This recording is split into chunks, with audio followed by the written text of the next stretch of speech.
Hello friends, welcome to Vijayakumar family விழாக்கில். எப்படி இருக்கிறீங்க? இன்றைக்கி வீடியோவில் என்ன பார்க்க போகிறீங்கன்னா, உளுந்தங்கஞ்சி செய்கிறது தான் பார்க்க போகிறீங்க. உளுந்து தேவையான அளவு எடுத்துக்கேன், 1 டம்ளர். அடுத்ததாக சுக்கு, பச்சரிசி ஒரு 1/4 டம்ளர் எல்லாம் சேர்த்து நல்லா வறுத்து எடுத்துக்கிட்டேன். சுக்கு வந்து நான் பவுட்ரு பண்ணுவேன். அது பவுட்ரு பண்ணால் அந்த பிள்ளைங்க வந்து அது சுக்கு போட்டதே தெரியாது, நல்லா சாப்பிட்ருவாங்க. அடுத்ததாக இட்லி குண்டா, அதில் வந்து தண்ணி காய வச்சு நாட்டு சக்கரை தான் நான் சேர்த்துருக்கேன். வெள்ளை சேர்க்கறதுனால வெள்ளை சேர்த்துக்கலாம், கருப்பட்டி சேர்த்துக்கலாம். அடுத்து தேங்காய் பாலுக்காக தேங்காய் அரை மூடி எடுத்து வச்சுருக்கேன். இது நல்லா ஆறதுக்கப்புறம் நல்லா பவுட்ரு பண்ணிக்கிட்டு அதில் மறுபடியும் தண்ணி ஊற்றி நல்லா அரைச்சிட்டு வந்துடணும். அப்போ தான் அது வந்து கட்டி இல்லாமல் வரும். ஏன்னா கட்டியாக இருக்கும்.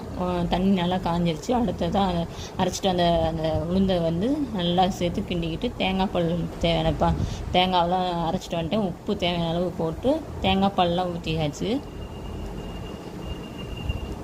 ஓகே ஃப்ரெண்ட்ஸ், உங்களுக்கு இந்த வீடியோ பிடிச்சிருந்தா லைக் பண்ணுங்கள், கமெண்ட் பண்ணுங்கள், சப்ஸ்கிரைப் பண்ணுங்கள். தேங்க்யூ.